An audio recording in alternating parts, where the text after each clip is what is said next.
I am Charles Wright, a resident of the Masonic village of Sewickley. Before I moved to Sewickley, I lived in Leedsdale. Someone has said that the workers lived in Leedsdale and the bosses lived in Sewickley. Very true. And I will repeat again, I spent all my life living in Leedsdale before moving to Masonic. We're going to visit some of the grave sites in the Sewickley Cemetery of some of the people that made a great difference, not only in the life of the people around us, but also internationally in some cases. What you see in the back end here is the Civil War memorial that was erected in 1866. It's not the original one. The original one was made out of marble and deteriorated. A few years ago, this is an exact reproduction in granite of the original. My mother talked about Decoration Day, and it took me a long time to understand Decoration Day and Memorial Day were the same. But on Decoration Day, they came up to the cemetery and decorated the graves of the veterans. And I'm sure one of the ones that she decorated was her own father. Her own father was born in 1850 in Prussia.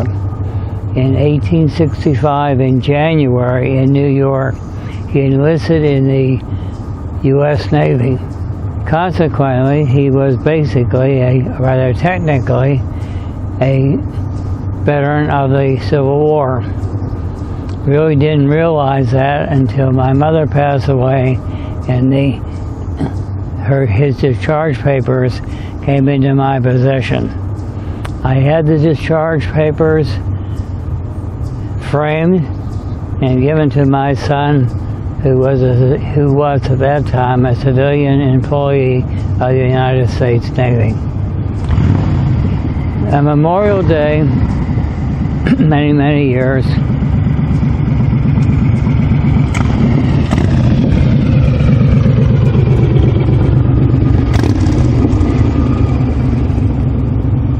Memorial Day, for many years, there was a parade in Sewickley.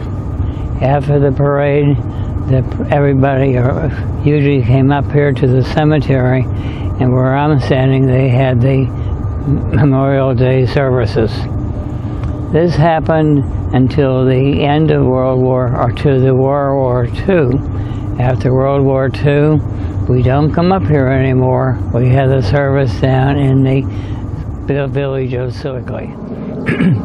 We're at the monument for Dealey Wilson. Let's talk about the word lead. People that have the word lead in it are very proud of the fact that they are descended from Daniel Lead. Who was Daniel Lead? Daniel Lead was a surveyor, and he surveyed much of the Sewickley Valley, Ambridge area, and so forth. His daughter had married a man named Shields. They built Newington, and Newington is still in existence. It's never been sold. It's been passed down from one family member to the other. Dealey Wilson helped to put together Bell Telephone of Pennsylvania. He also helped to put together American Telephone and Telegraph. When you think about those two giant firms, he certainly made a contribution. He built a house called Schoolhouse Hill, which was really right across from Newington.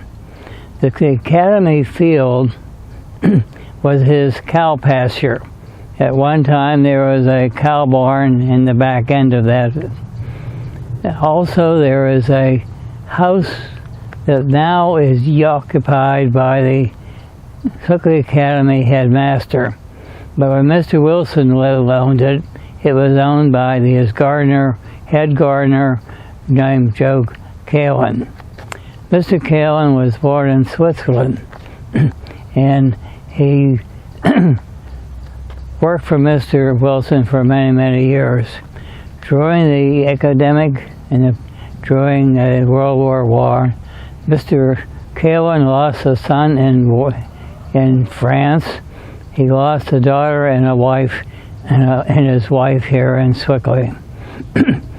Mr. Wilson had saved up a few dollars, but after all that, he was in debt. Mr. Wilson came to him and said, "How much do you owe?" And Mr. Kalin told him, and Mr. Wilson wrote him a check. After that, he wrote him a second check because he still felt that Mr. Kalin needs some money in the bank. Well, now, how do I know all this? Well, in 1941, I cut Mr. Kalin's grass. He had a lot of grass to cut, and you cut it with a real mower, which you pushed. And every half hour, you were instructed to stop and oil the lawnmower. Mr. Kalin told me that the previous summer, his grandson had cut grass, and his grandson would not stop every half hour and oil and that really disturbed Mr. Kalin. Well, going ahead a few years, his grandson became president of Potomac Electric. When his grandson retired, he was president of Potomac Electric. The Sewickley area was home to many industrialists and other people that made America. One is Dealey Wilson. Dealey Wilson is named after Wright, who originally settled in this area. Mr. Wilson was instrumental in putting together the Bell Telephone Company of Pennsylvania, and he was involved in the American Telephone and Telegraph Company too, at an early stage. He had a house in Shields, part of Edgeworth, called Schoolhouse Hill. That thing was torn down about 1937-38. The Academy Field right now was his cow pasture many years ago. This is Alexander C. Robinson. Mr. Robinson had been president of Pittsburgh National Bank. In 1950, he was still on the board of the directors of the Pittsburgh National Bank. He would take a taxi to the Pennsylvania station of Pennsylvania Railroad and take the train into Pittsburgh. Then he would take a streetcar over to his office on 4th Avenue. When he came home one day, he was very disturbed. He had been cut by a summer shower. Now this information comes from Jane, his housekeeper, and I cut Mr. Robinson's grass one day a week in 1950, and Jane about 2:30 would appear with a glass of milk and cookies, and Jane gave me the information. Mr. Robinson one day when he came back informed me that I guess the stock market was up. He said what is up has to come down. Of course that was 1950. Does it appear today? Pittsburgh National Bank was the foundation of PNC. PNC has grown into one of the big banks of the United States and certainly in this area.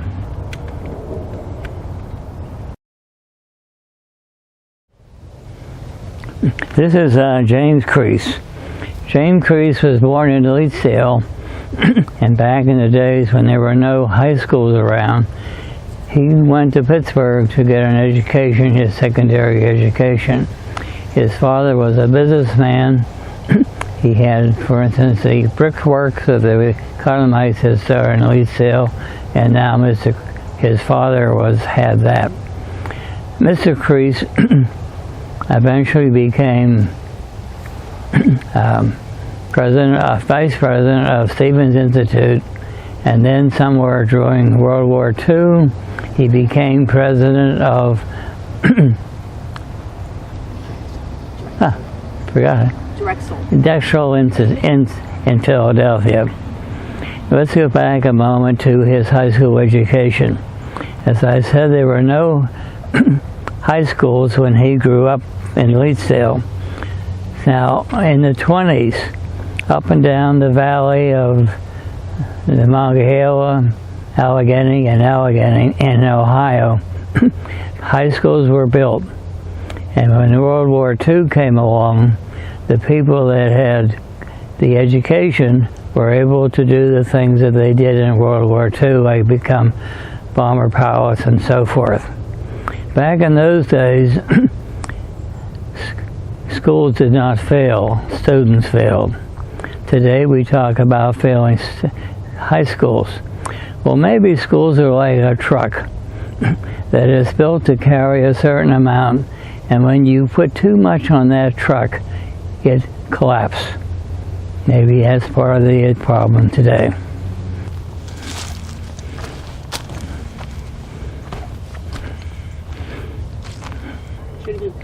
This is William Walker and the Walker family. At one time, William Walker, if you go to Quakerville Shopping Center, that was at one time property was owned by William Walker. If you look down toward the Ohio River and the Bunchner property, the Bunchner people bought the property from the William Walker estate. The Walker house, if you want to call it a house, was up on the very top of the hill.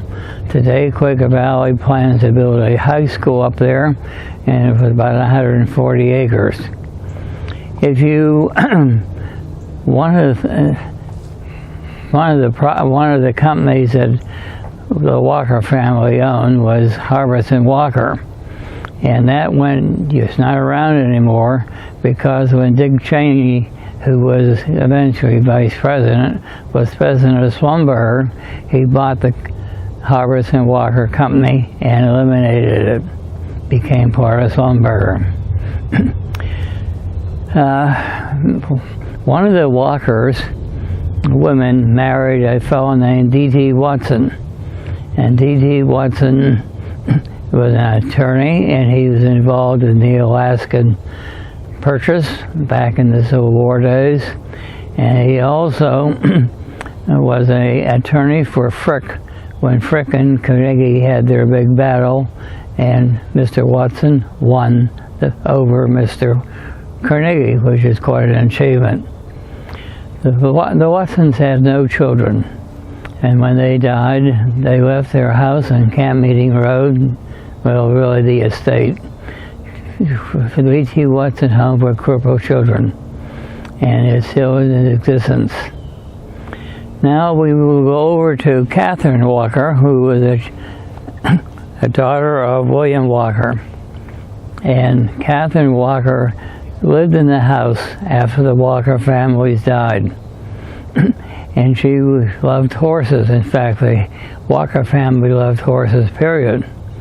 And one of the things that they did, Katherine Walker, on Thanksgiving, the hunt club had their morning hunt.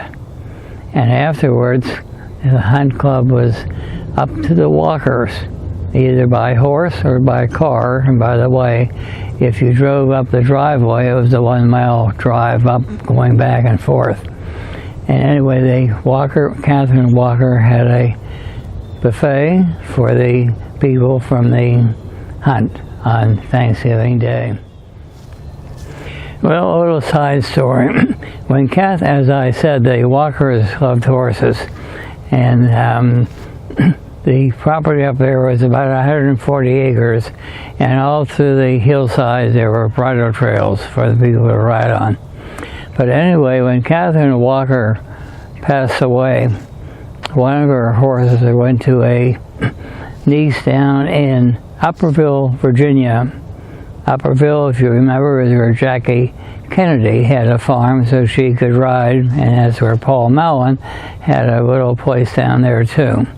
But anyway, when the horse arrived down in Upperville, it would not leave the van. Well, Katherine Walker's niece got the idea of going into the house, dousing her hair with whiskey. Came out, and the horse came out of the van very nicely. It seems the person that did the took care of the horses at the Walker estate had a little problem, and the horse was used to whiskey.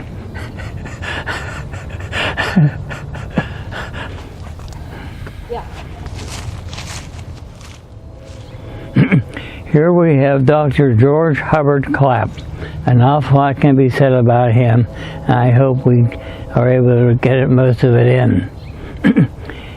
There's a fellow out in Oakland College called Charles Martin Hall, and he developed a method to separate the aluminum from the ore. He came to Pittsburgh, and somehow he came to Mr. Clapp and Mr. Hunt, and together they went to Mr. Mellon and said, we have a process to do the aluminum. So Mr. Mellon and Mr. Hunt and Dr. Clapp formed the Pittsburgh Reduction Company with a capitalization of $50,000. That became the Aluminum Company of America. And the Aluminum Company of America, the first president was Arthur Vining Davis, and his brother was president of the Canadian Aluminum Company, and somehow the Canadian Aluminum Company made a cartel agreement with the European producers that they would not sell, the Europeans would not sell in the United States, and the United States Aluminum Company would not sell in Europe. In fact, there was, if you, like the Bud Company in Philadelphia, if their scrap aluminum had to be sold back to the Aluminum Company of America again. They did not want a secondary market. When World War II started, the only producers of aluminum in the United States, I'm pretty sure of this, was the Aluminum Company of America. When you see the planes on TV from World War II, all that aluminum was produced by the Aluminum Company of America. It's almost unbelievable. George Clapp also, according to the obituary, was president of the Board of Trustees at the University of Pittsburgh for over 50 years. That means he was president of the Board of Trustees at the University of Pittsburgh when the Cathedral of Learning was built. So here you have a man that was helped to develop one of the great companies of America, and also one of the finest institutions of learning in America. And someday somebody is going to discover that and write a very good biography of George Hubbard Clapp. George Hubbard Clapp had a couple daughters. One was Katherine Walker, and she was very active in the Sewickley Valley Hospital, and she also devoted much of her time. One day a week she would go to the hospital as an ordinary volunteer. She also donated a great deal of money to the building of the Sewickley Valley Hospital. So consequently, the Aluminum Company of America helped to build the Sewickley Valley Hospital, and they certainly helped to build the University of Pittsburgh Cathedral of Learning.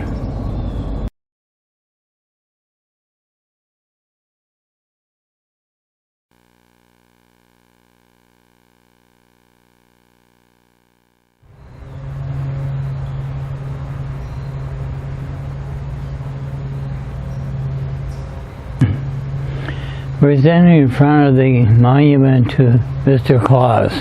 He was the first president of the Pittsburgh Plate Glass. He had a beautiful home in Edgeworth at the corner of Woodland and Crook Drive. It's good, at least it was beautiful from the outside. It was torn down after at some point. Mr. Claus, if you go in the Sewickley Library and you walk into the old part and make a left turn, you'll see a plaque on the wall that indicates that Mr. Claus donated the original Sewickley Library in completion. I believe they had one daughter who was named Alice, and she married a Mr. Campbell, who was a minister of the Presbyterian Church. And Mr. Campbell, or one of the Campbells, are buried over here, and they donated. If you go to the Sewickley YMCA, there's a beautiful pool there, and behind that beautiful pool there's a beautiful gym and walking trail. The Campbells, I believe, donated that in completion without any whatever. Well, this is about the end of what I have, and I hope my information is somewhat correct, because it's all from memory and no research has been done. Thank you.